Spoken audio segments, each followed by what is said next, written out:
Hey,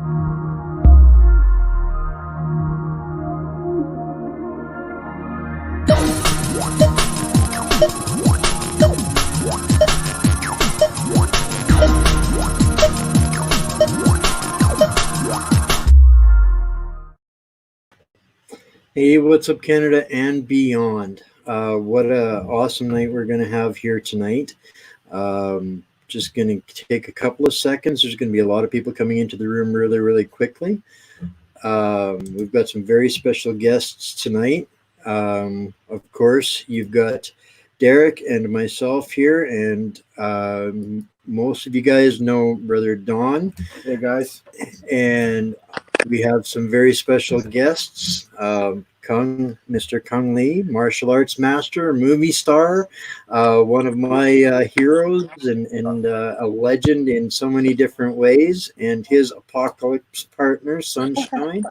I just got around on a sec here for a lot of people that don't know everybody in the room here. We're going to be dropping a lot of links and stuff in here for you guys to get more familiar. And I'm really, one of the reasons I'm super stoked to have come on here is I've been following his stuff for a while too, and he has a very special relationship with Don, and I have a very special relationship with Don.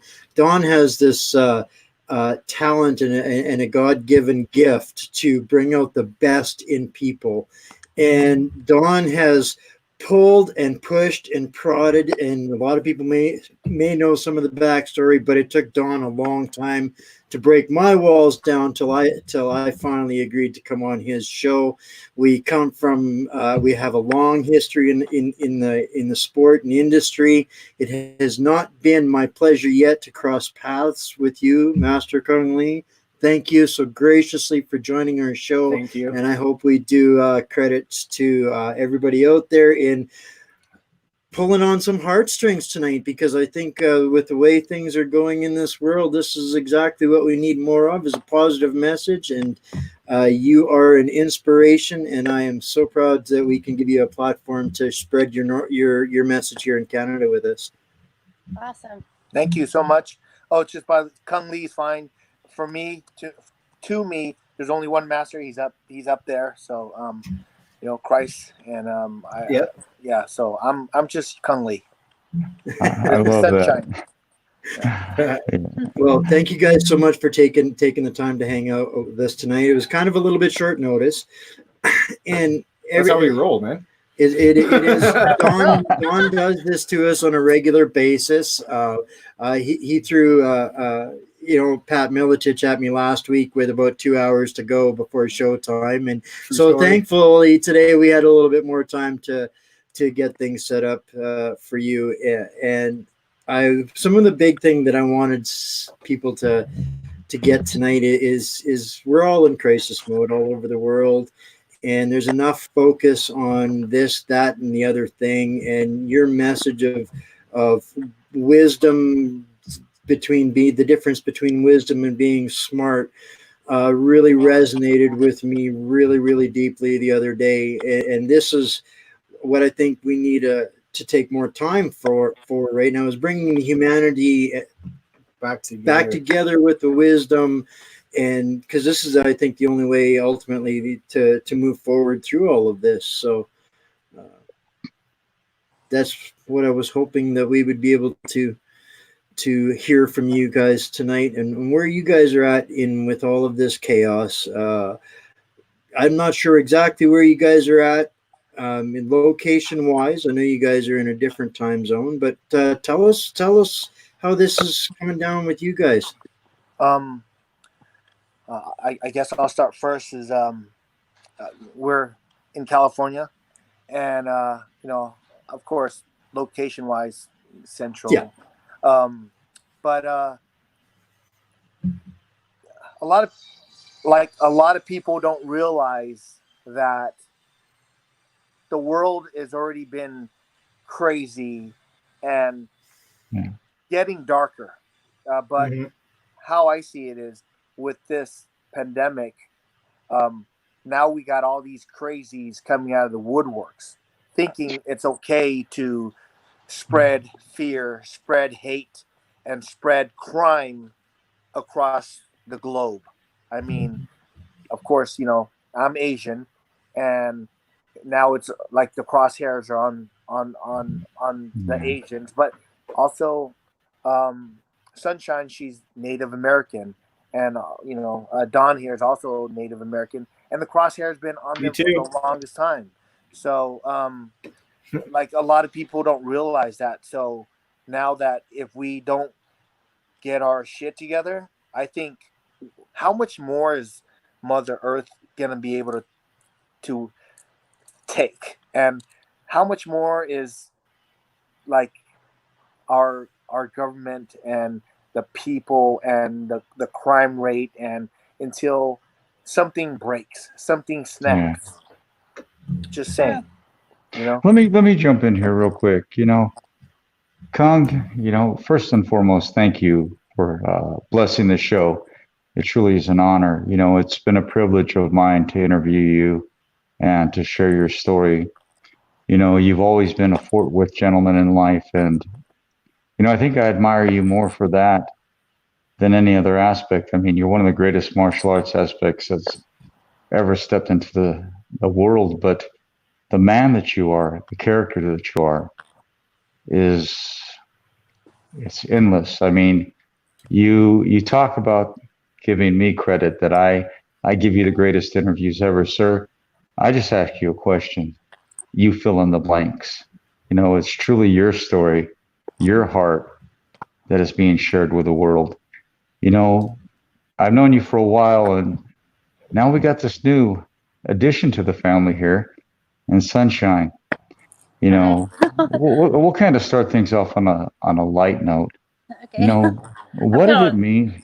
What did it mean for you to finally break from the darkness and add somebody like Sunshine to your life? Because I'm not going to share with the rest of the world right now the turmoil that you were going through, but it's always good to, like you taught me, never look backwards, always look forward.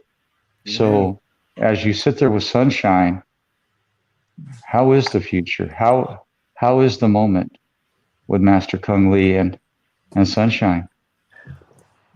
Well, you were right about my past. After I retired from fighting, and my relationship with my ex was just in a crazy spin down, and the darkness there was just crazy, and I just never gave up. I just pushed forward, and somehow I always was like a man of faith, and I believe that God will be there at the time I need it the most, but at the same time I need to be strong during these moments so I can get out of it myself, because he's giving me all the abilities to entertain so many people and affect so many lives. So now I got to do it for myself. And when I did that for myself and made sure my kids were number one after the separation, then the long year of mediation where I was being played and spun into a certain web, then God works in many ways, and I feel that God brought Sunshine into my life. We've known each other for a while, and it was just hey, how you doing? Yeah. And then we Frank Shamrock. Frank Shamrock. Let's talk about it. so after the Frank Shamrock fight, we did this shoot, and then basically I was on the top, and then she was on the bottom, and that was like a centerpiece on the magazine, and we just connected, and we started talking, and we were both in dark times, and we basically helped each other, and we were best friends, and we became best friends, and lovers, and now we are we're standing for against like corruption. Like we truly were living in our own movie. Yeah, right. It's truly like like what insane. people watch on TV. Ugh. It's really happening, and you don't realize it until it happens to you. At first, I'm like, no That way never this could, happened. no way this is happening. But then, yes, wait, holy moly, it's happening. So then I had a choice. What am I gonna do? You know,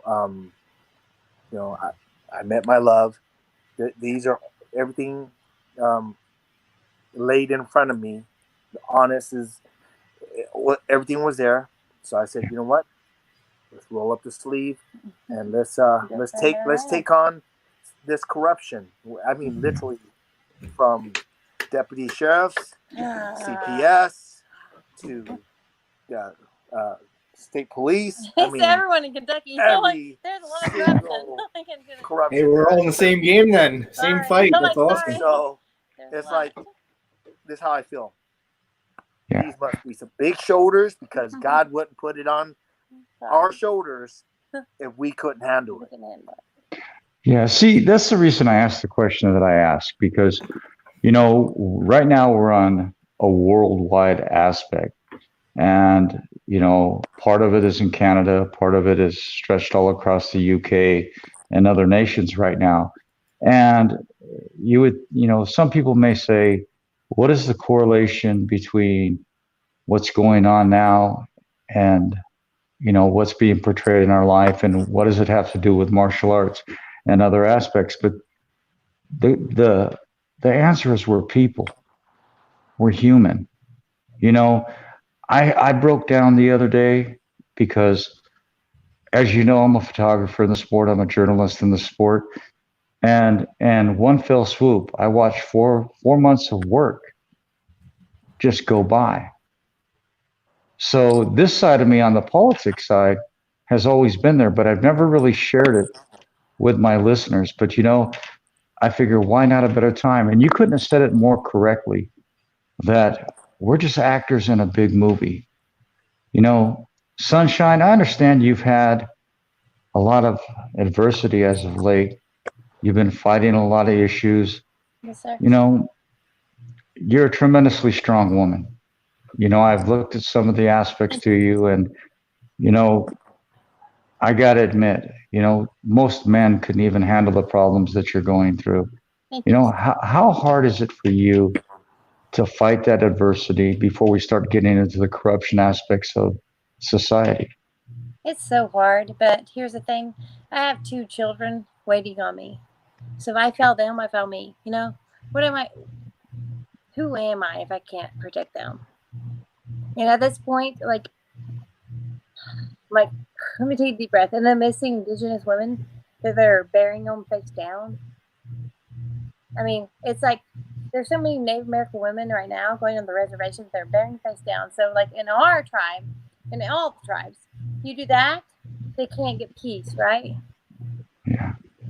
And that makes me angry. That's why I did my pre-law. To be honest, I was like, I'm going to do that in the fight where our water rights we're going to get. But now what's getting taken from us?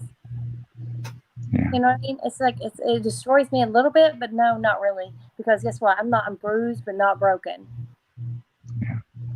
See, I think that's beautiful, because it's how we all should be. It's what we should represent in life. You know, we all face battles, like Cung said, and like you're going through. Exactly. And we have a choice to cower down or to fight forward. And that's one thing, that's another tremendous thing about everybody that's on the show tonight. Mm-hmm. You know, even with Wayne told me, Don, are we going to sit and are we going to preach, or are we going to stand up and fight? I said, bro, I'm 55 years old.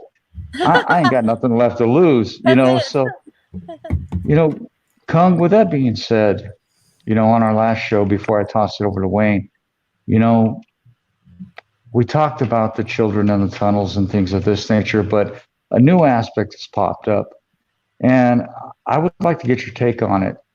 You know, you got the World Health Organization coming out on Tucker Carlson talking about now we need to go house to house and pull people out of their houses and control this issue, this pandemic. But at the end of the segment, Tucker Carlson says, ladies and gentlemen, are you content with them coming and taking your kids and telling you they're going to be okay? What are the thoughts on that issue, Kung, that sit in your heart? The thought on that is, if they want a war to erupt, because I tell you right now, you come into my house, you better be ready to kill everyone. I tell you that much right now, because I'm going to protect my family with my own life. Why would you go and take someone when HIV and when the Spanish flu has killed more people in the world than this coronavirus? If you're coming in, there's a motive behind this. Yep. So, as I know, you know, you can call me Bible thumping or whatever you want to call me. There's a higher power and there's a God, and he the one thing he asks you to do is read his word. And hello, if they're doing that and people are letting them get away with it, or whatever the what do you call it, their justification, Fake news to doing that, be ready for end days, people. They entering houses, I guarantee you there's a lot of Americans, there's a lot of Asians, there's a lot of Hispanic, there's a lot of every single race that will put their foot down. And so now you can have a nation full of blood. And like they say, if it happens in America, in the Bible says, somewhere in the Bible, I haven't really read, but the nation will fall within, the eagle will fall from within. The eagle will fall from within. What is that supposed to mean? We're like destroying each other. Yeah. So honestly, how I see it is, why? The Spanish flu took 10 million or more lives, right? Yeah. Where are we at now? We don't even have like 2 million deaths. You're gonna enter the house? Well, thank God for the right to bear arms here. You know. I got one more question before I pass it back to Wayne and Derek, and I apologize, my brothers. It's just I'm trying to correlate things. There's always a method to my madness. You know, good, brother. You look at Canada. They're fighting against a communist regime, a prime minister who is just a horrible, horrible pedophile. And you look at other aspects, and the true 1% that are like Trudeau, Obama, Clinton, and all those factions, you know, they take money from the deep state and they do this. But what bothers me, before we get to that, what bothers me is the Asian people are being beaten. The Asian people are being ridiculed, torn down, and drug into the streets and beat up for something that they had no control over. This isn't caused by the Asian people. You know, how hard is it for you, Kung, to walk down the streets? Because not everybody knows what you're capable of. Not everybody knows who you are in the sport. Like the other day. What have you had to deal with in that regard, sir? Well, luckily, it's only been one real serious incident. The other day, I was driving home from getting groceries and spraying, and my son, Anthony, was in the car. And these guys were turning in, and they wanted to pass me up. But, you know, there's two lanes. They could have went the opposite way, but they decided they wanted to get, you know, bump really close to my bumper. Like, literally, if I would have hit the brakes, they would have hit me. Then they sped right past me. And then kept driving, and then, you know, getting close. So, you know, here's a chance where I can make a good example out of the whole situation and show my son how I would handle it, right? Because he was already like, what the F is these guys doing? I said, calm down, let me handle this. So when I pulled up, they were in the turning lane, you know, getting ready to turn. I pulled up right next to them. And again, not most Asians, they're not going to be 5'10", 200 pounds and could kick ass. So I pull up. I'm big. You can see my side profile. I just glanced over and I said, before I can even say, they're already swearing. They're talking. There's 3 of them in the car. Everyone's flipping everybody off. All I said was, road rage causes high blood pressure. You're going to get a heart attack. You're going to get a heart attack. The look on their face. I don't mean to interrupt you, but the look on their face, that one guy in the passenger side went, I was like, it was so funny. His mouth dropped. I was like, it was so funny. So I negated the whole situation. But here's the thing. They drove off and they're like, you brought coronavirus here, you nip goop chink, whatever. So as they're driving off, that's what they're saying. But they're already driving off. I already won. I don't need to continue. So I just continue, and then I turned off to the freeway so I don't have to even deal with it anymore. I just got on the freeway. And right away I said, son, do you see how easy that was? We don't have to throw fists or shin bones or knees or even headbutts at all. We can avoid all that unless your life is truly being threatened. Then you fight, right? So, and then got him to think, and we talked about it after, and it was good.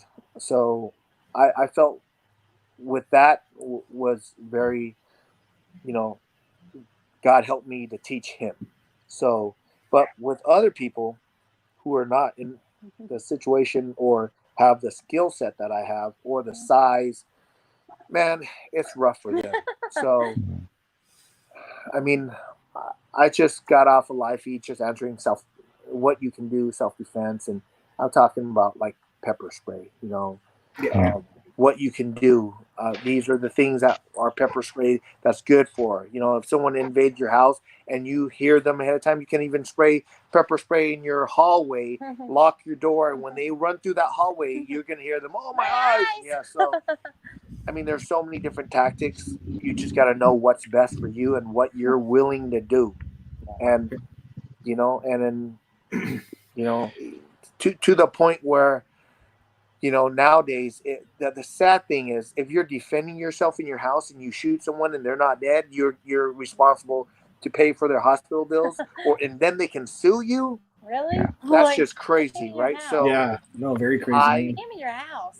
I actually, because with Evoke Tactical and Bad Tactical that I'm with, I've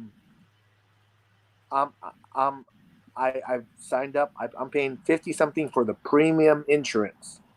So I have a $2 million policy. If my dog attacks someone because my dog's protecting me or protecting my family, I'm covered. If I shoot someone, whether they're still alive or wounded or whatever, I'm protected. As long as I'm following protocol. So I will follow protocol. And trust me, someone's coming into my house, I'm not shooting a wound. Just saying. So fair warning, everyone. You want to come rob me? I am. You just got warned by these guys right here. Nice. Well, I not everybody knows your background and where you come from, and Cung, I know that you weren't born in America, but you grew up in America, and where you escaped from, your family escaped from. I'm sure that you've heard and have family over there still, or your family has family over there, but you've now grown up away from a country that is basically communist now. So your family here has probably seen a lot of what is coming actually happening. And does this fuel your stand, your position to take responsibility and stand up and fight against what is happening at every level, both the your basic community level, to reach out to mass audiences like this? And this is one of the meat and potatoes of why I wanted to do this, is so that we could eliminate this targeting by helping the world understand that people from all walks of life are facing the same, like your shirt says, one world, one enemy, one fight, right? So we need to stop generalizing and making targets by using broad strokes to promote the hatred and the false facts, and hold those accountable that are truly accountable, but give the grace and respect to everyone else that deserves it, and to come together in this and to stop this insanity.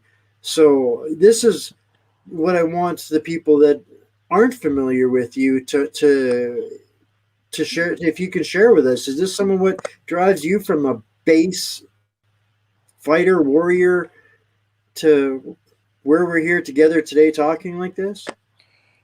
Yes. With everything that's going on, and then when I didn't have sunshine in my life, I was more focused with my son and trying to get him straight, and with everything that's happened to us, just a little more than a year ago, me and him, we were living in an Airbnb. And look, it was an amazing family. It was an Indian family, but my son was like, "Hey, son, hey, Dad, my friends are saying I smell like curry, like literally every day." I'm like, "Hey, sorry, son, they're Indian, they love curry, so just who cares? You got clothes you're wearing. When you wake up, what do you see over your head? There's a roof over your head. So let's not even complain, right?" So he starts going to school, and we're in this like Airbnb small room for like almost 6 weeks. I wanted to get him out of 8th grade. So I go through this. Me and my ex, we sell the house, and so now I have a little money coming in. So I rent his house where his school is. We finish out the school year. Now I'm back in San Jose. All kinds of crazy stuff has happened. I'm telling you, if it's a crazy story. It's like a movie story, So like, I don't even have to be in a movie right now. I am in a movie, and from the crazy ex to the manipulative ex to helping my kids to the case here with Sunshine. I mean, it's crazy. Like, how can they kidnap your kids? It happens. To all the Asians being picked on. Well, who else is gonna do something? But I can't protect everyone. So what am I going to do? How can I help? So by me being vocal, by me saying, okay, here are some tips. Here's some fight or flight tips. Here's some self-defense tips. Here's some exercise tips, because if you don't have somewhat of a little bit of strength, a little bit of cardio, how the hell are you going to run away from the situation without having a heart attack? So I just started posting a little bit of my skills in exercise and health and in self-defense. And then now with Evoke Tactical and Bad Tactical, they have the pepper spray, they have the survival gear. Like, as you see, we're in their warehouse right now. Does everyone have a go bag? What if they have everything? They're awesome. What if all power went out? What are you going to do? You have your bag, you have enough food, you have everything ready to go. Well, you should be prepared for that, because if you're not prepared for that, you think you're prepared for what's happening right now? Come on. We got the coronavirus, nothing like the Spanish flu or HIV, but you got them wanting to come into your home and search you. What are you going to do? Are you prepared? So it's a fight or flight almost in every single situation of life now. And for all you religious people out there, are you reading the Bible? Are you going over it? Like, what's going on here? Here's a chance we can reset. Everyone's talking about the reset. Let's do this.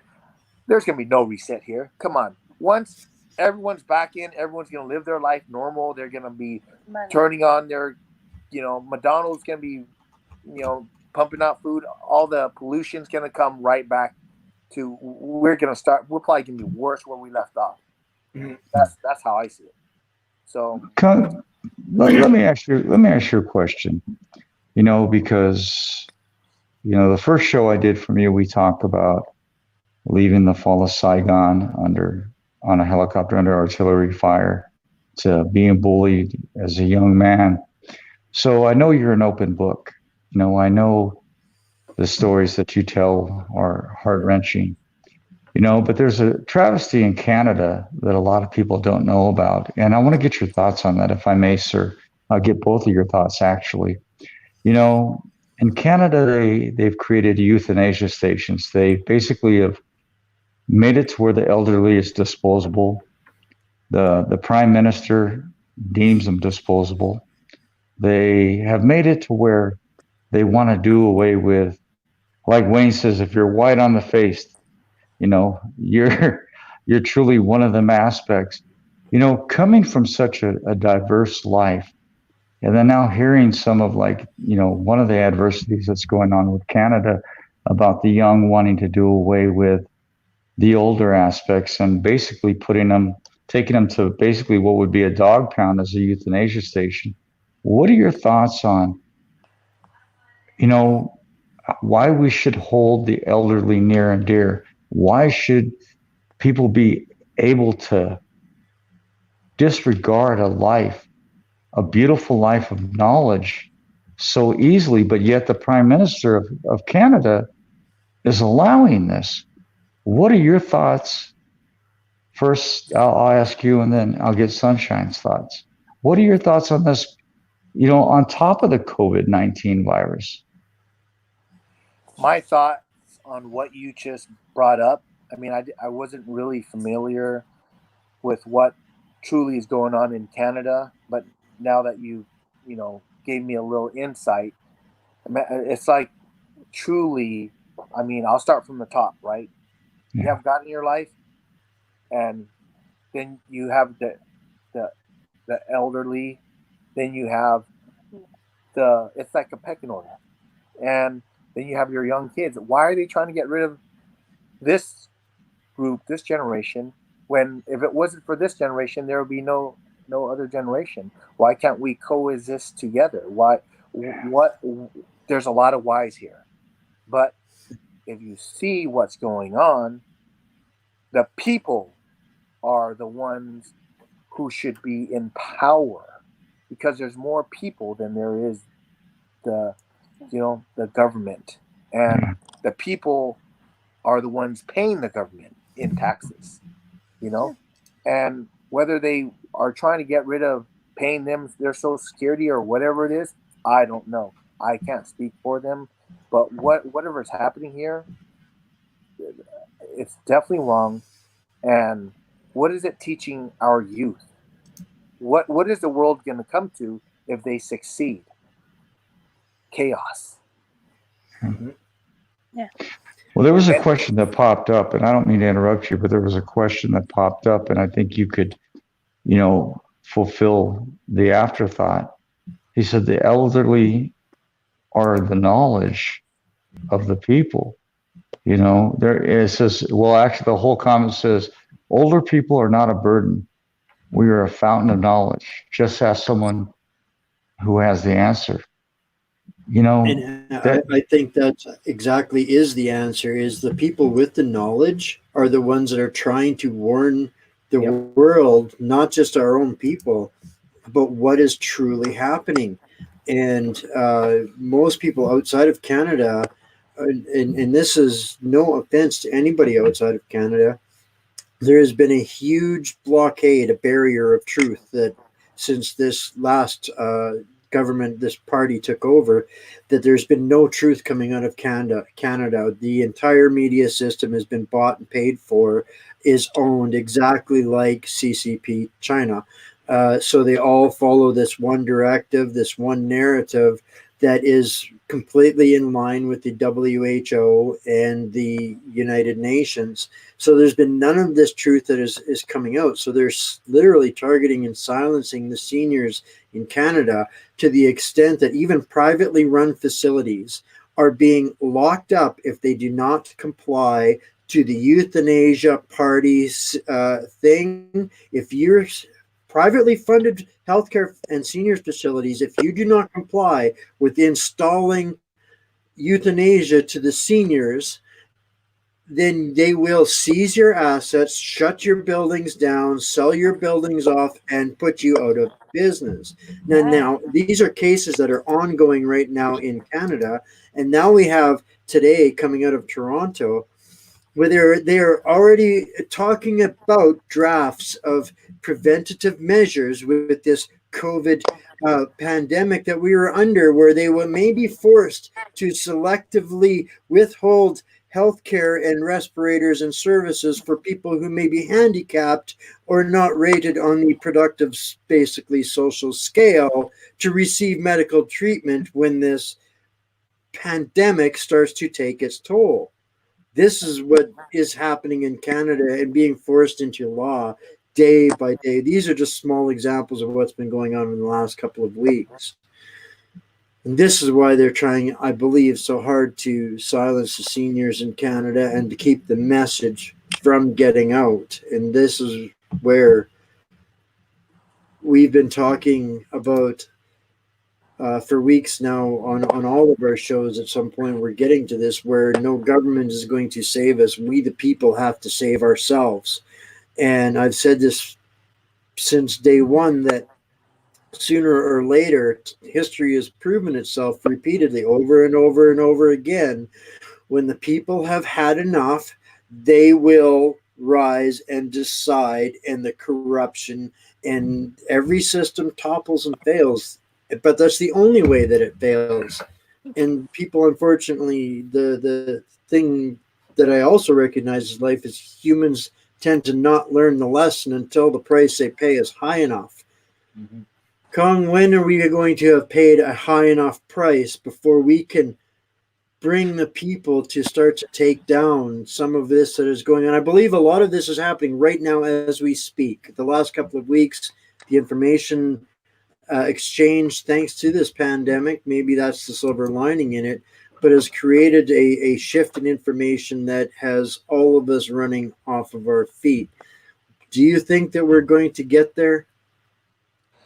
You know, I can't foresee the future, but I definitely have my faith in the Lord and Christ. And if I don't do something to help, then I'm living in that bubble that everyone wants to be in, and most people are turning a blind eye to it until it really hits them, right? So when it starts hitting them, sometimes it might be too late already. So for me, I'm just gonna keep doing what I'm doing until there's more to be done. But I'm just gonna work. I'm keep the message out there, and definitely the main focus right now is with everything that's going on. Of course, getting Springs kids back, but trying to slow down the racism, the abuse, and teaching people how to defend themselves, because we would outnumber them, but most people don't know how to fight. So by teaching them, giving them the opportunity to become a hard target could help, right? But it's gonna come down to the individuals, and at that moment, because it's probably gonna take your neighbor to be like doing something that goes viral. Then people will start seeing it, and people will start putting it together, because as you guys already, and we're already putting it together, there's a lot of people out there that's still living blind. Because it's happening right in front of them, but they have this bubble in front of them that they can't see out of. So our job is to get the word out there.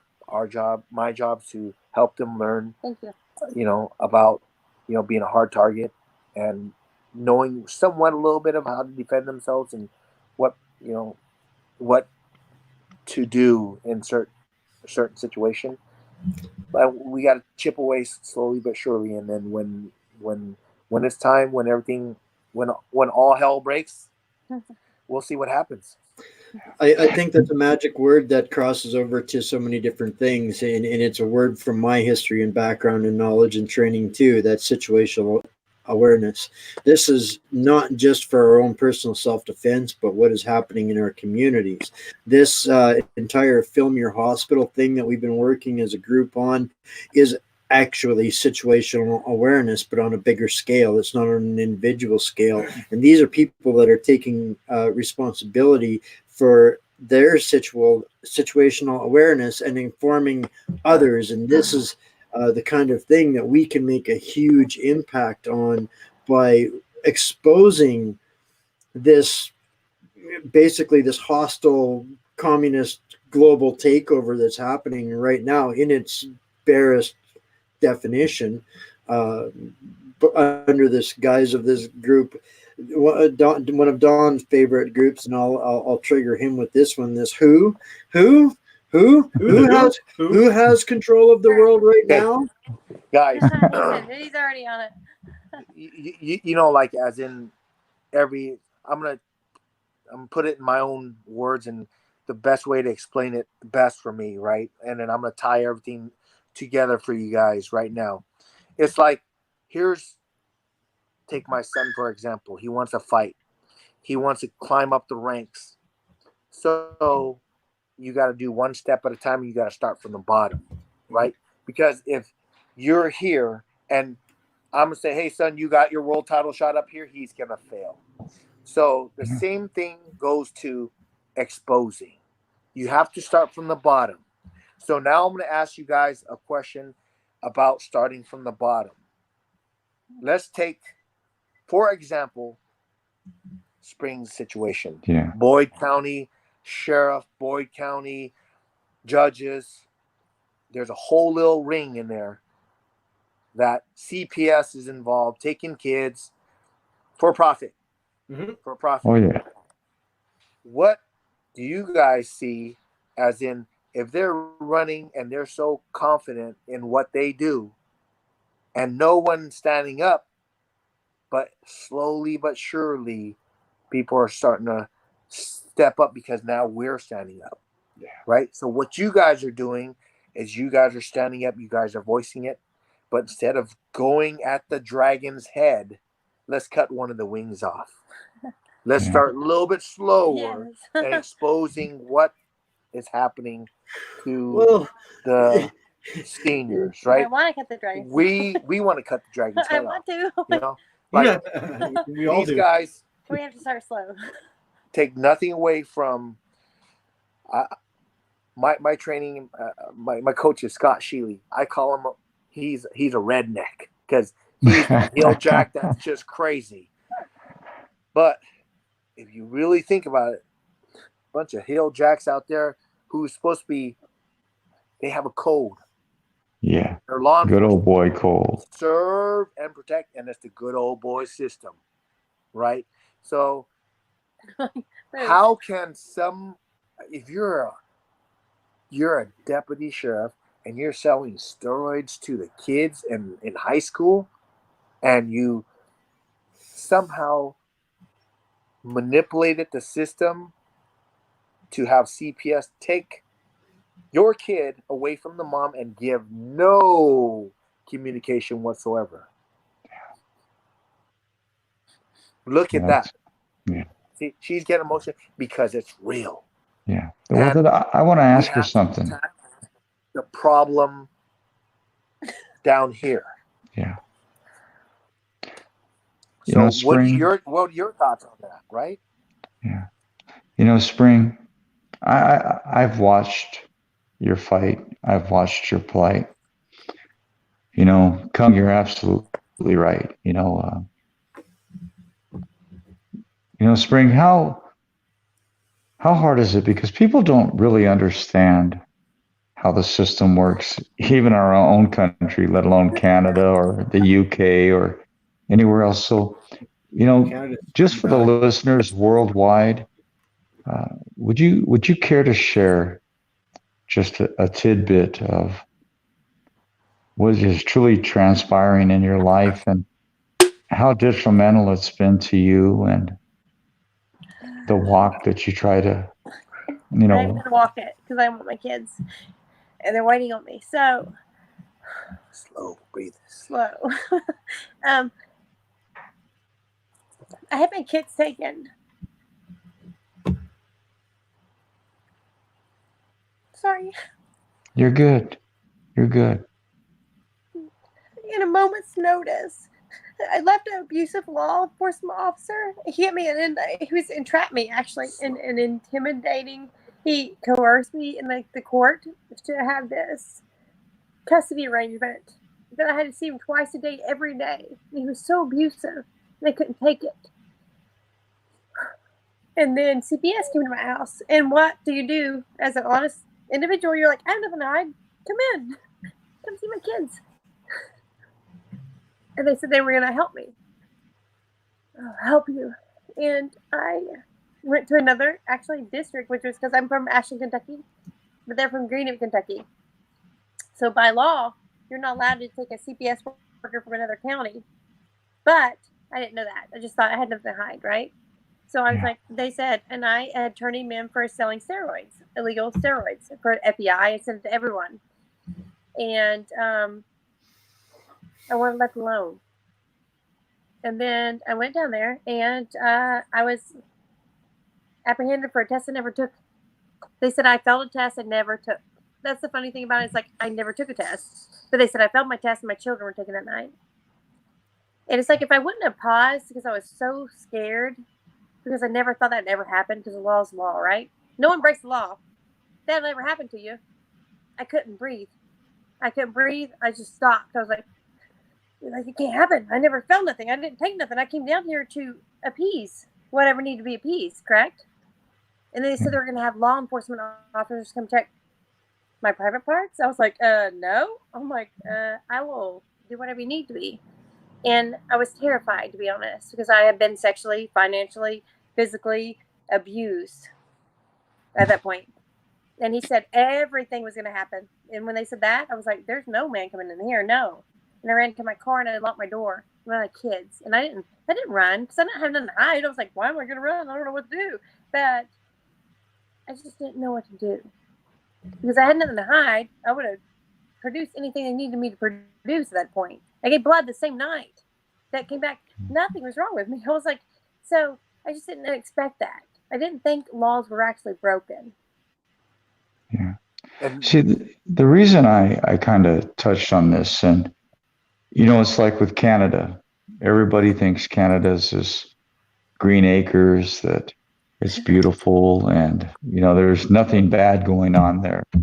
Then you look at the Midwest, you know, people think, they don't think much of it because, you know, the West Coast is hip, it's cool, it's flourishing. The East Coast is alive, but you come back to the Midwest, and we're theoretically 20 to 25 years away in time behind each coast. So when you look at it in that aspect, the good old boy mentality, the redneck hillbilly mentality, they really rule the law here, you know. And in my town in Springfield, they got a tree on the square where they hung an African-American man in 1906 or 1907, and they commemorated it. You know, they put a plaque up, you know, and, you know, I'm just trying to give people an interpretation of what Sunshine's against, because Kentucky, Missouri, Tennessee, Alabama, Arkansas, Absolutely. we're all backwards. We are not, most of our laws haven't changed since 1836. No. So if that'd give you an idea, people, what we have to deal with, you know, it adds that much more relevance and pertinence to your fight, Sunshine, because you're dealing with already a corrupt system that believes they don't have to listen to the government to begin with, that they are their own government, you know. And on top of that, now we have to deal with everyday life. You know, it's beautiful because you two are a power team.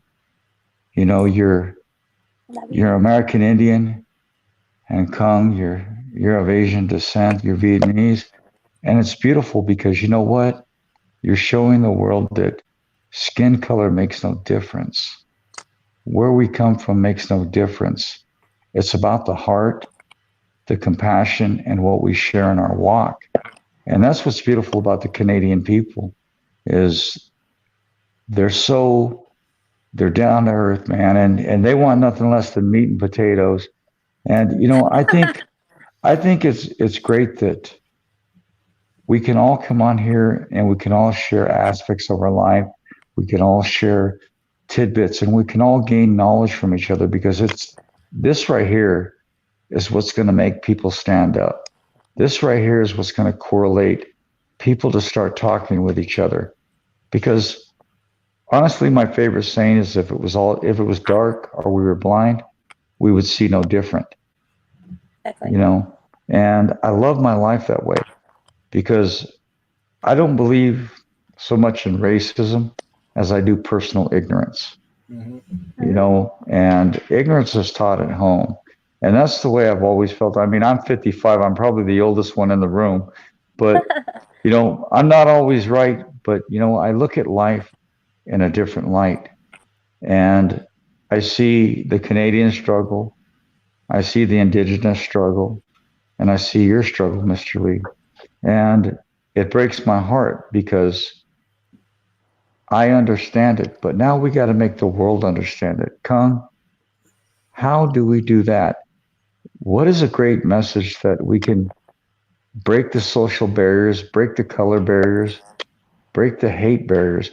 Because at the end of the day, all we have is each other. It's true. It's true. You know, I'm pretty sure, you know, no one has the answer to that except God. But Yeah.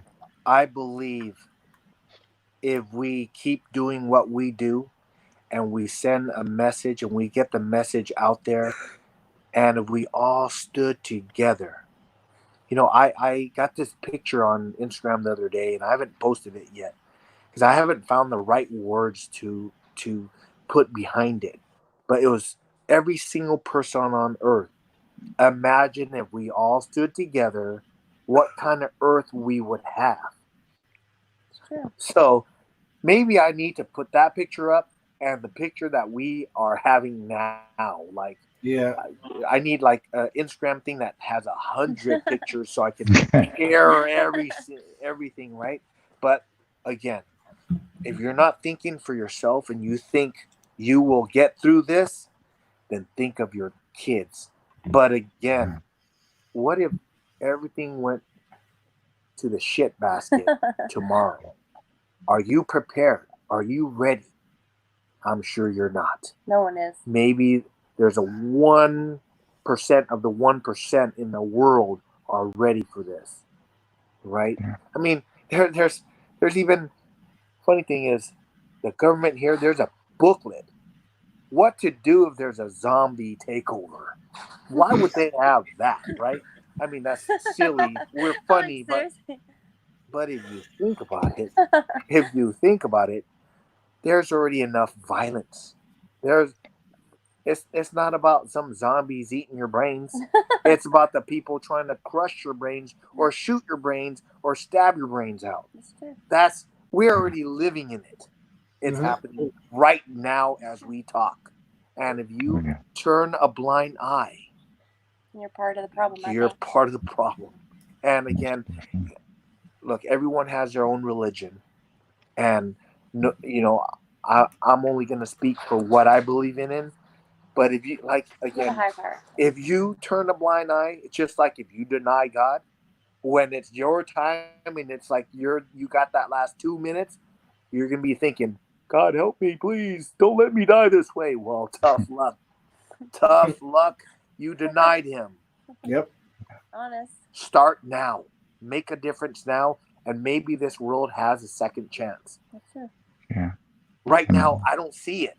I just don't see it. But people like us, people that are willing to fight and spread the message and stand for justice, and you know, all those people out there, I'm sure there's some dark people on this show watching this show right now. Up yours, motherfuckers.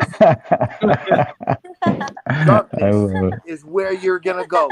He's not scared. So why scared? Why be scared? When God knows when you're gonna go. Of course, I don't but I'm going to live my life like, you know, I'm not going to hold back. I'm not going to pull any punches because I want that light. I want to see that light in the world, right? And who's going to do it? It's going to be people like us, people who wake up. Thank you all. Please do something. Thank you all. Stand for something. Yeah. Not for yourself. Don't be a victim. Be a hard target. There's so many metaphors that fit, but yet people, they don't walk, and it's very challenging when we see these people. They're you know, lukewarm to everything, so that they don't have to stand for anything, right? And they live in this fear, and fear makes people do really stupid things. It makes us do irrational things. It works against every natural thought process that we have. When you're in fear, you have two thoughts: fight or flight. If you can't fight, all you got is flight. So it's tough to see so many people that have succumbed to this programming, and this whole zombie apocalypse isn't about brain eating zombies. The zombies have already had their brains eaten and filled by the propaganda and the programming. And it doesn't matter if it's a cult or a zombie, it only has a one-track mind. And this is what we're up against. So we have to find ways to unite, not in spite of our faith, but in spite of the fear, and for people to identify what it is that they really need to be afraid of. And it's not about the guy sitting on the other end of the keyboard. It's about the guy upstairs that we're going to have to answer to, because we didn't have the courage to even stand up to the guy on the keyboard, never mind the guy that's now determining that we are in lockdown globally, or the guy that's going to enforce that, or, you know, this progression. Now, if we can't get past the fear of what's on our keyboard, how do we get people to find a little bit more courage to recognize who they need to be afraid of, and to find that little bit of extra courage to stand up? Perfectly said. Well said. Like, well said. You guys keep on stealing the words out of my mouth. I won't have anything to say. We'll let you go ahead. I'll He's be right gonna go back. pee I'll be real right quick. Oh, No yeah. Yeah, I was just say I'll be right back. I'm just being honest. No, it's all good. This is like, we always want people to feel when they come to join us in a chat here, Kung, that they're part of the family, because what we have here in Canada is, in this community here specifically, that is a group of people coast to coast, worldwide already, that are taking a bit of responsibility for not just where they're at, but for helping others, and they're an action oriented community. They're well versed in so many different things about what we're up against, and usually we talk politically, and tonight was meant to be a little bit of a step back away from the harsh boom boom boom boom of the fight, to reconnect with different walks that people are walking from different places and points, to bring them together, on an emotional community level, in maybe a way that I think people need more of right now. Like, we can't go outside and go and gather in a park and do something like this now. So to make the most of what we've got, and I mean, what else can we do? I think the best thing we can do in this time is teach our kids this stuff that we're talking about right now. Like, teach them to respect your elders, teach them the common sense, the Bible, the whatever, whatever you believe in. I think it starts with the children. The children have been so indoctrinated through schools and through the programs on their cell phones, through computer games and stuff like that. Maybe time to bring it back to the basics and teach them to grow into the men and women that they're supposed to be, Well, Kung kind of has a tremendous aspect like that through all of his children.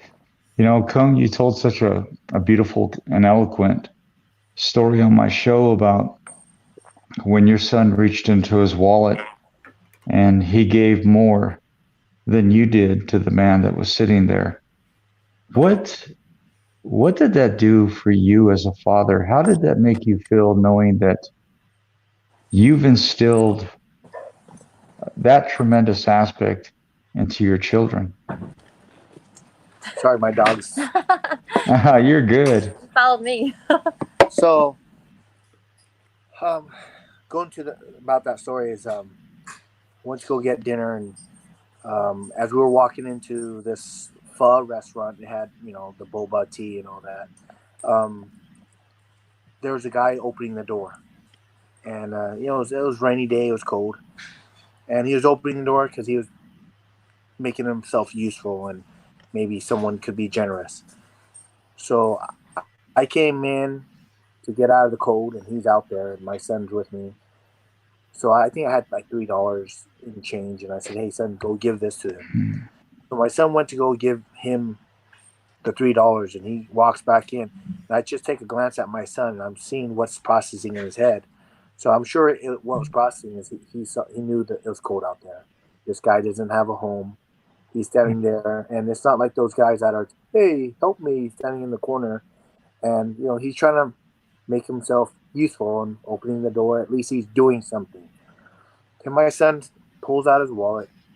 I think he had like a 10 in there, maybe a bigger bill. And he looks at, he's like, he pulls out a 5. He's like, "I'm gonna go give this to him," and I'm like, "Go ahead."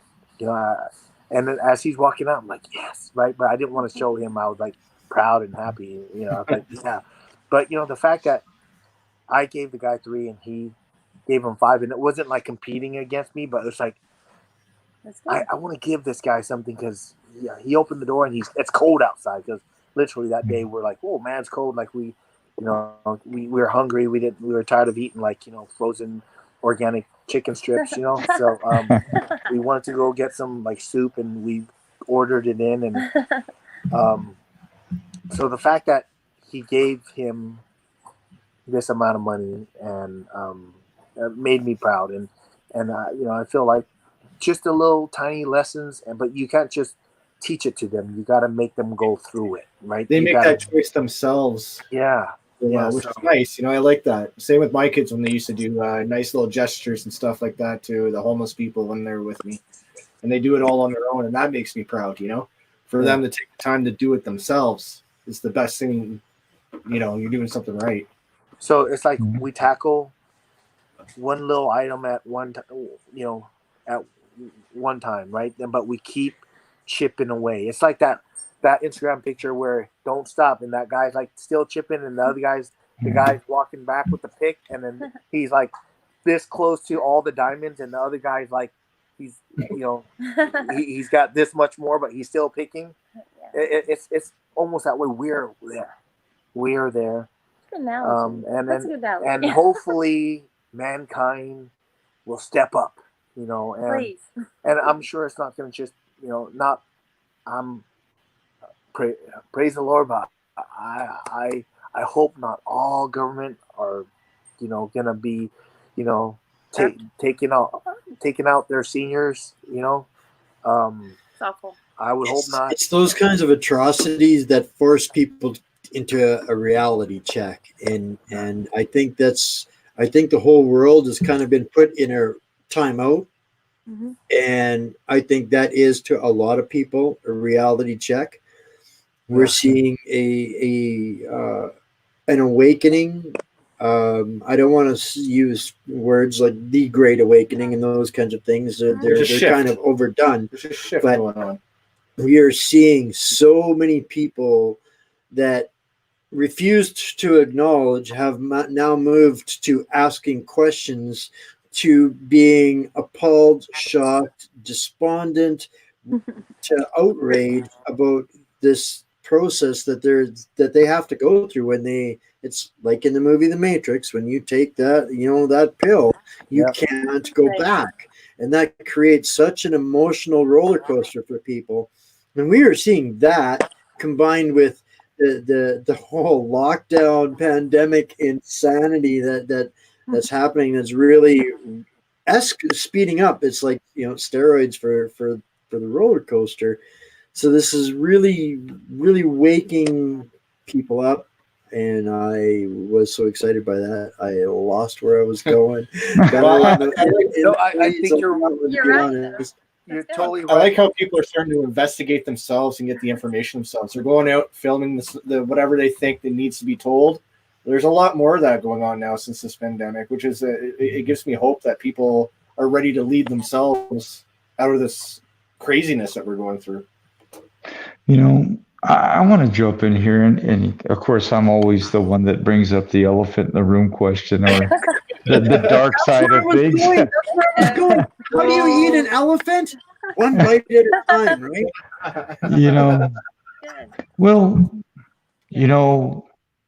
we look at where we're at.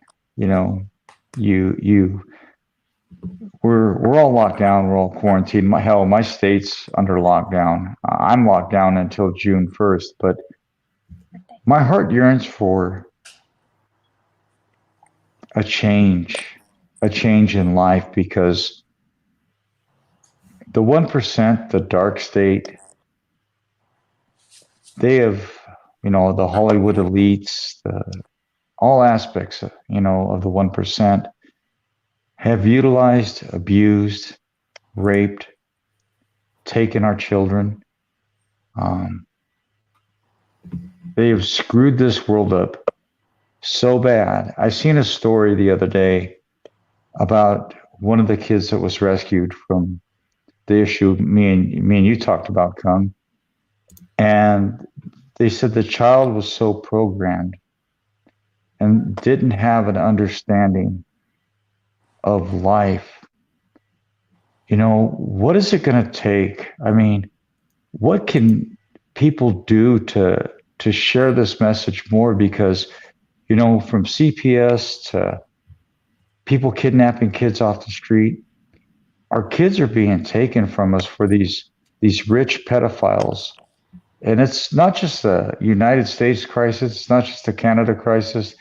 It's a world crisis. But then you have Donald Trump, who has several sealed indictments, and not to exclude Oprah Winfrey or the head of NBC, but, they're not looking too good right now. Cung, in your thoughts, we all know what's going to happen. Me, Wayne, and Derek, we already know. But in your thoughts, when this is all said and done, do you think the world is finally going to get an understanding of how sick and demented the 1% of our government, of Hollywood, of the music industry truly are?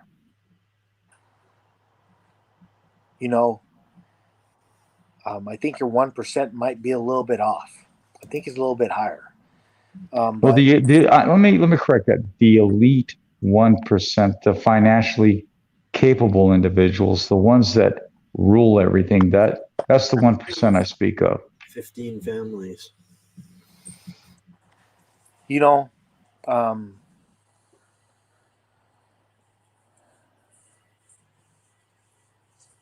I just feel that, again, it's like, here's the dragon, they're the head, right? I think we got to focus on eliminating the small little things down here, because all those small little things down here will expose the big thing up here, right? And I think that's what Donald Trump is doing. Yeah. He's working on it. There's the white hats and the black hats and all this stuff going on. But again, I think our jobs is to educate the people, because the people are the ones who are going to have to band together, pull from their faith from the higher power, and look it straight in the eyes and fight it. Because where do we go if it doesn't?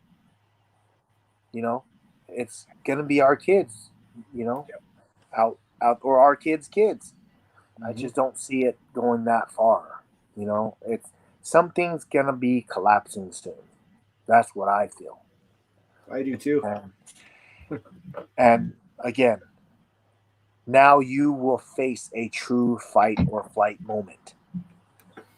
And from corruption to Kentucky, it spreads across the world, like you said.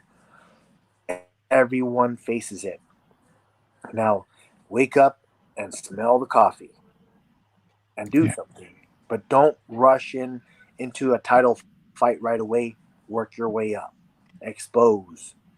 Talk. Explain your kids. Tell them the truth so they can be prepared. Because if you're lying to them, you could affect a decision that they make later on that could be life or death.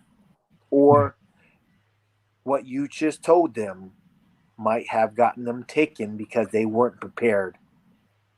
Because they walking down the street and didn't see all the signs. Here's someone who's going to take me.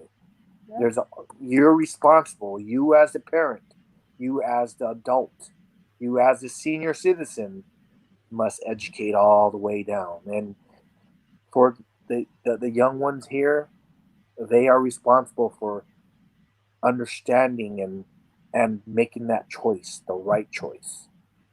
You know, so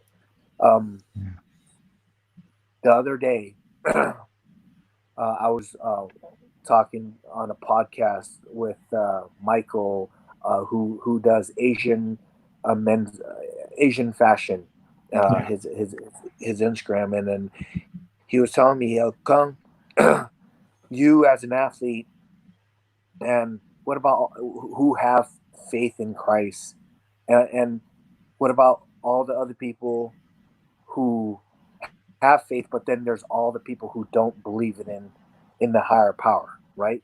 Well, it's almost like, again, I talk about, if you deny him once, at least go and do your research. So when that time comes, when you're at your deathbed, you're not saying, oh God, please help me, save me. Well, you spent your whole life denying him and not looking into it. And now you're at that stage in your life, you're too late.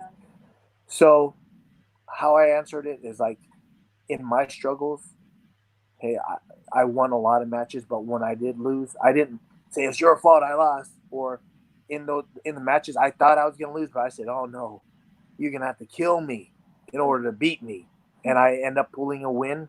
Or if I got rocked so bad and I'm like, oh, that's okay, I'm still here. Why? Because at that moment I'm saying, God, give me the strength.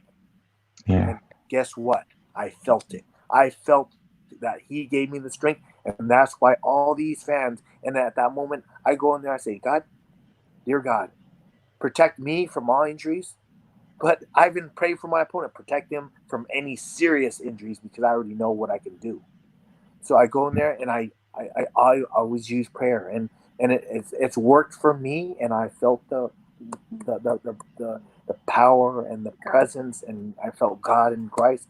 And whether it's Buddha or whatever you believe in, there's a higher power. If you believe in good, there's evil. If you believe in God, there's a devil. So it's good and evil, good and evil. Yeah, that's why all those shows out there, Ghost Hunters and all that. You know, I always mean, good and evil. There's enough people watching it, and the show's gone on for seasons and seasons and seasons for a reason. And even like your mom, you know, my mom loves. she's a shaman, and she loves like keeping up with all the. She understands a lot more than a lot of people would. We won't get into that, but no. Basically, you know, what's that word? Seek and you'll find. Seek and you shall find. Seek and you will find. Right? Well, true. That also is the truth. If you seek knowledge, you will get it. You'll find knowledge. If you seek what is being corrupt, you will find it. Because I think, right? So, I think we need to stop, as people, stop focusing on whether people believe in this deity or this religion or this ideology. What we need to understand collectively is whether we as individuals believe in a higher power or not is less relevant than the fact that those who are engaged actively in subverting us do believe in their evil, and that belief that they have in their evil, by us spending our time debating whether my religion is better than your religion or compares to your religion, we need to stop comparing that and realize collectively that this evil believes in their evil, and that is the power that we need to engage in and collectively put our energies into stopping or trying to or engaging or challenging that. Yeah, well, I don't think I was trying to compare or anything. I'm No, talking about. and it wasn't that you were trying to compare, but I see so much of this, right? Where we want to find these time points in history to, and I'm not saying that anybody in here does that, because we don't, but this is what we're up against in that collective mindset where people are arguing amongst themselves, and we're trying to get in there and say, look, guys, this isn't the fight you need to be having. You don't need to fight with each other about this. Just know that the bad guys, they believe in their devil, and that's what you have to spend your energy on. It doesn't. What we have to remember is, it's not whether I should help somebody or not. We have to remember, why did somebody help me when they didn't need to? Stop asking ourselves why we should help somebody, why we need to, and remember more of why we got helped when people didn't need to, and keep that mindset in our spirits and our souls and our forefronts. And to me, this is where I'm a man of faith. I don't attend buildings. To me, my religion and my faith is in my heart and my mind and my actions every day, and how I treat other people. And that is ultimately, in the end, what I will have to answer to and for. Not whether I attended a church service on Sunday and gave my collection to the plate. That's not what's going to make a change in the world that I want to see. That's not, to me, where humanity is, where collectively we're going to be able to rise against what we're up against. That's just my thoughts, and I'd love to hear your guys on all of that. Can I butt in? Sorry. Yeah, Can I just butt in? Go, It's better to pray in your own closet than it is to attend church, because there's so many people that judge you because you don't dress right. And there's so many people, there are good people are going to hell. That's what the Bible, but here, if you just go in and attend, and I'm perfect, I'm stellar, but you're going to make fun of people when you walk out, I'm with you. You don't have to. I'm with you on that stance, because it's better to pray in your own closet, and you're very faithful, like you said. But you don't have to go be seen for it. You don't have to show it off. You don't have to, because God's in your heart, and God is everywhere. Yeah. Or your higher power, whatever you want to call God. Yahweh is in my language. There's other, but you can call it whatever. But if it calls to kill people, that's probably the devil. You need to really look into it. I'm like, you really need to look in that, because I don't know. In all religions, we all have this person that we idolize, but for all of the differences in all of the religions, they have one thing in common: they all have a devil. We are all united against evil, whether we want to admit it or not. It is. That's the message right there. We all need to stand together against the evil. That's it. How do you believe in the devil, not a higher power, though? If you know there's a devil, there's a higher power. That's all I'm saying. I'm like, I don't believe it. You believe in something, then. You better, because it's too late to pray when the devil comes, is what they say. This is where crazy. It's not. It's just crazy. But and I agree with you on that stance. So, I agree with you. I have to apologize for those that are actual intellectuals and these kinds of things, that they know verbatim all of these things. I am a bull in a china shop when it comes to this. I see my role, my lane in life, as to be with the people and to guard and protect those, to do for others what they cannot do for them. I'm not a martyr, but I am going to be the one to try to stand in between the sort of evil as it comes down around those that I come up against, right? And I have survived so far by something that my greatest lesson that I got from my years in the combat sports industry was that champions get up even when they can't. And I'll tell you what, there's a lot of days where I really do not want to get up. Or when I do get up, I would rather get up with my sword swinging than my words. But we're not there yet. You know, I just want to add something real quick. Oh, I'm sorry. Go ahead, man. Oh, go ahead. Go ahead. I'm sorry.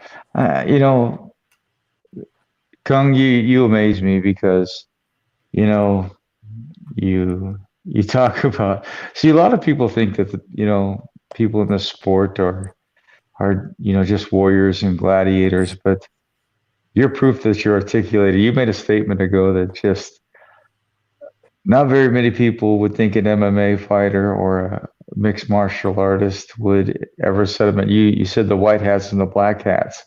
You know, that's two fighters in 1 week. You know, first Pat Miletich, now Kung Lee. You know, and that's what I think the true relevance of and the beauty of these shows are. You know, it's a little bit laid back. It's a little bit more laid back than my show because, like you said, I kind of go in hard at you. But, you know, when it comes to religion, I've always looked at the Lord is in your heart and a church is just a building for fellowship, you know. But doing that, I do a worldwide radio show. At a certain point in time, you know, politics, of course, rears its ugly head.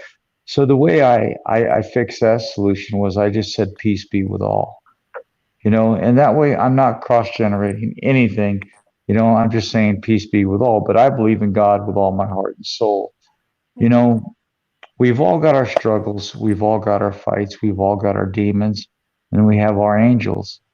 You know, what, since the aspect of having sunshine in your life, Oh, he's what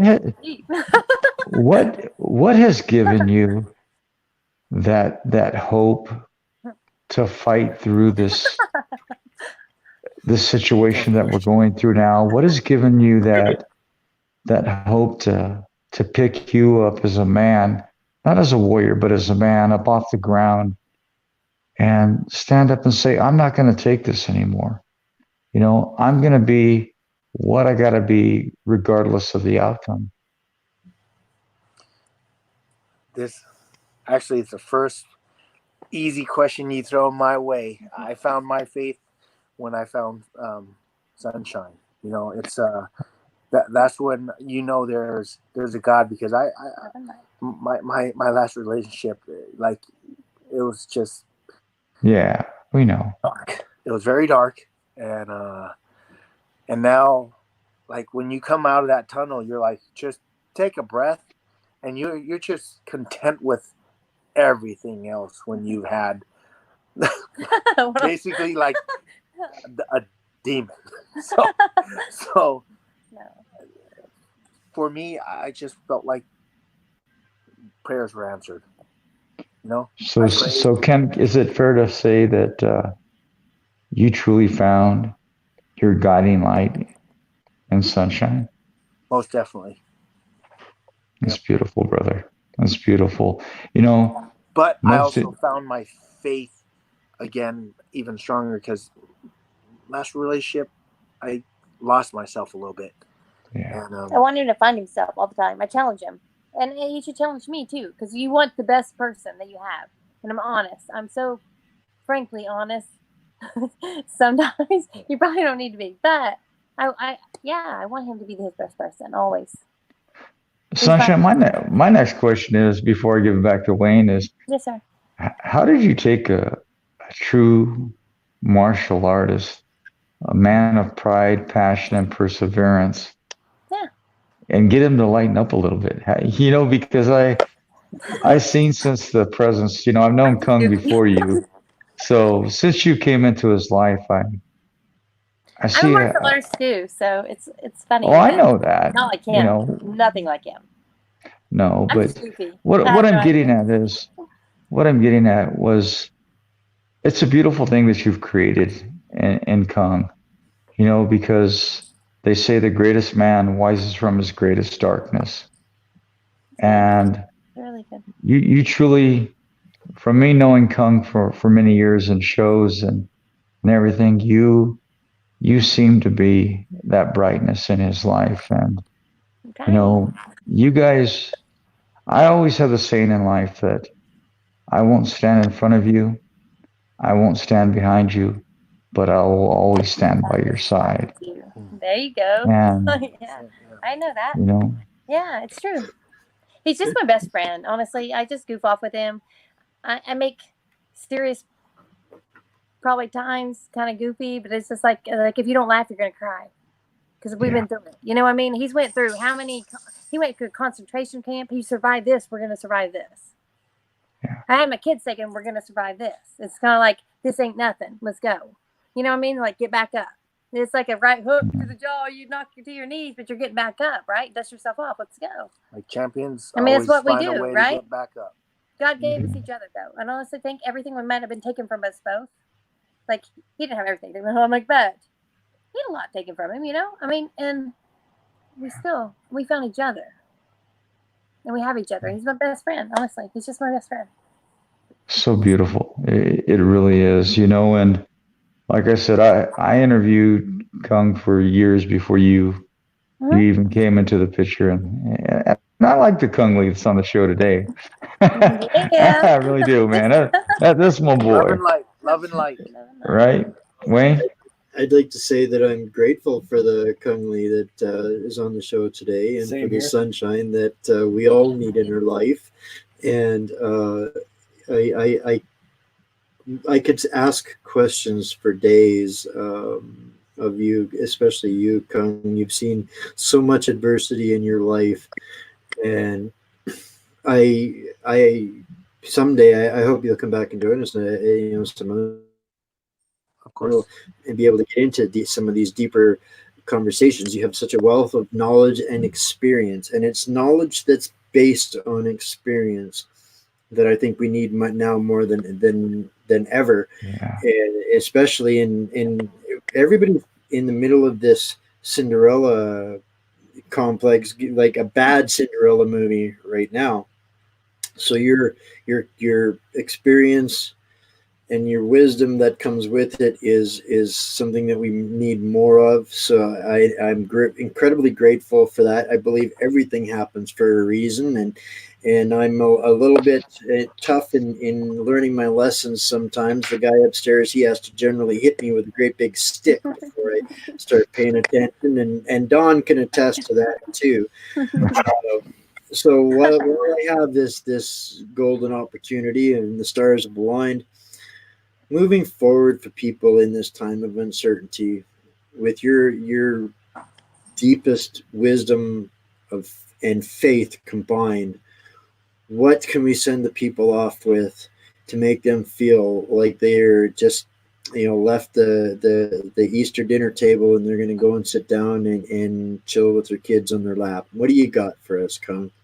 Okay. What I got for you guys is, since you brought up Easter is part of Christ. Okay, here we go. Ready? Love and light and faith in Christ will have you ready for any fight. Amen. Amen, brother. Thank you. Thank you. Dang, I tried to get you. You know what? Get on his toes. You know, a lot of times now it's just like, I don't know what to say. I don't know what to do. Please speak through me. You know, I have this platform. People look up to me. How can I help? It's the first time I about got killed in Vietnam. I'll honestly tell you, it was because everyone was trying to trample me. And I was like, take him, because I was in like a dress. Literally, the owner of the, what was it, the whole Victory. Yeah, she couldn't get in. She had to holler for Kong. And people were literally trampling us to get, like, they wouldn't let us in. So he has so many people looking up to him, and it's great. I mean, it's great.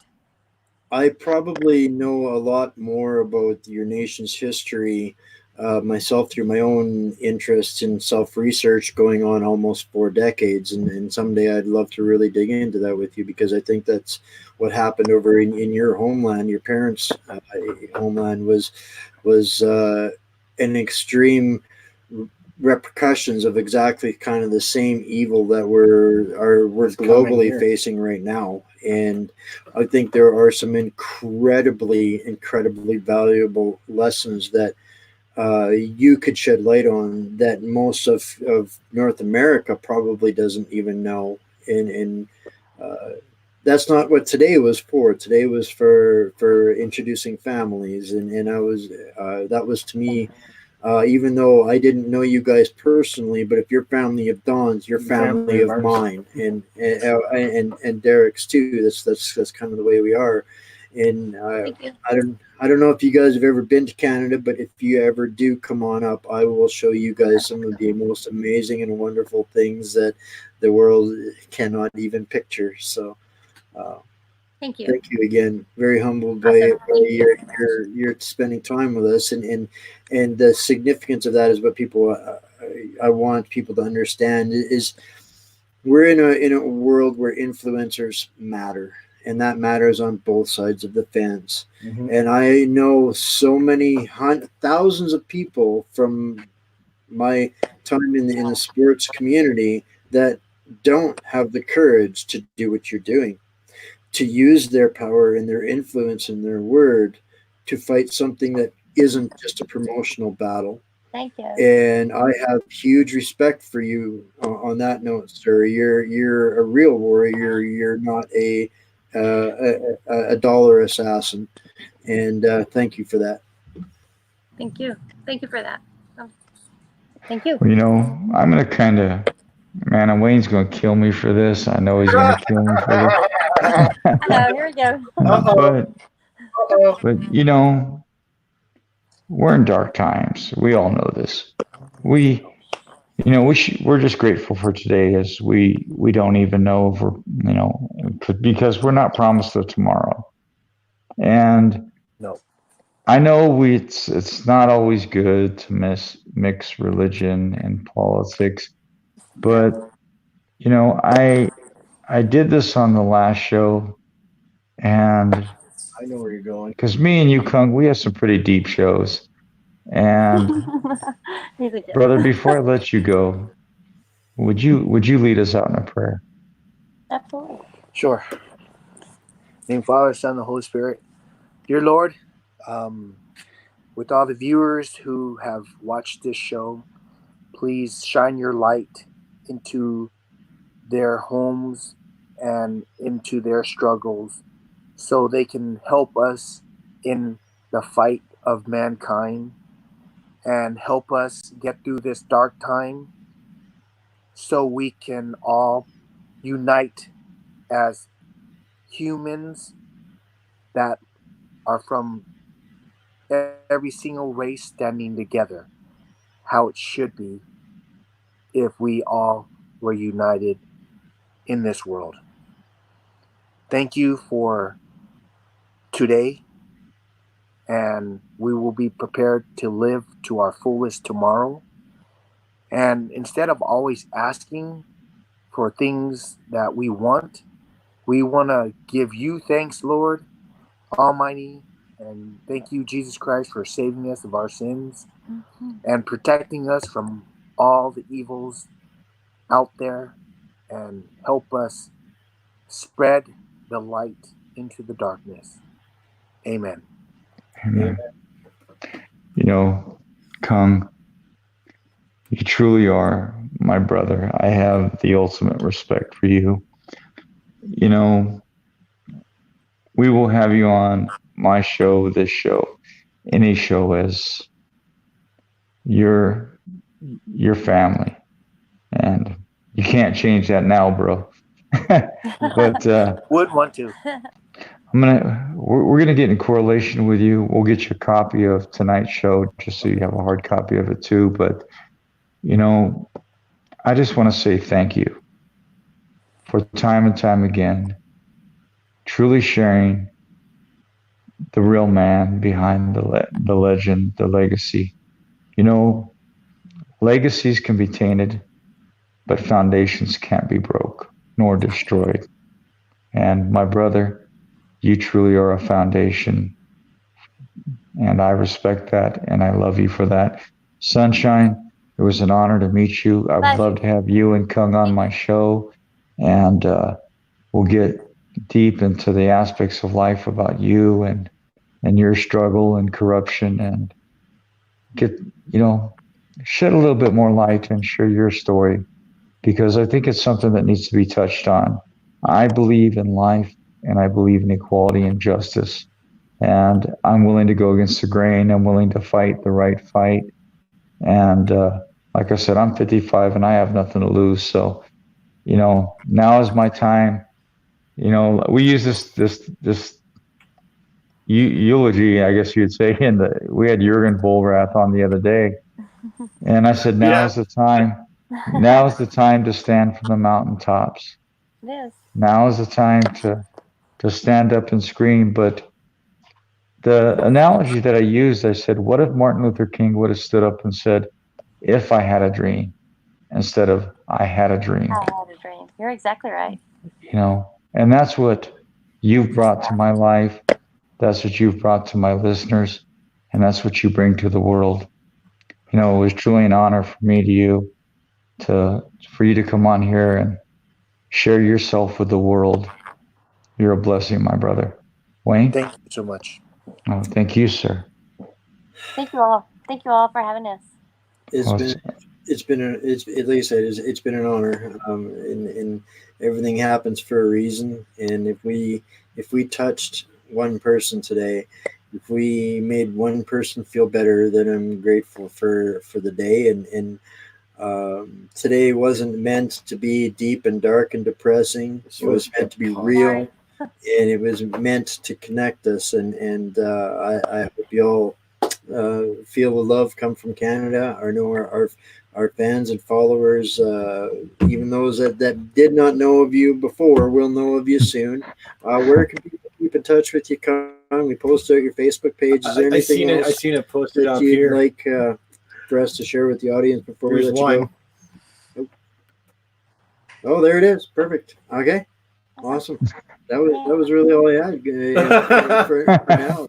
Me too. Yeah. Excellent stuff. I really appreciate you guys coming on and telling your stories. And in a time like this, it really uplifts people to really reach deep down and leak themselves out to other people. And that's how we can get together and fight this darkness together. And I really appreciate that. Well, thank you. Together we stand, divided we fall. So amen. They could keep us in our houses, but they can't stop our voices. That's right. Canada, right? Yes. Yeah.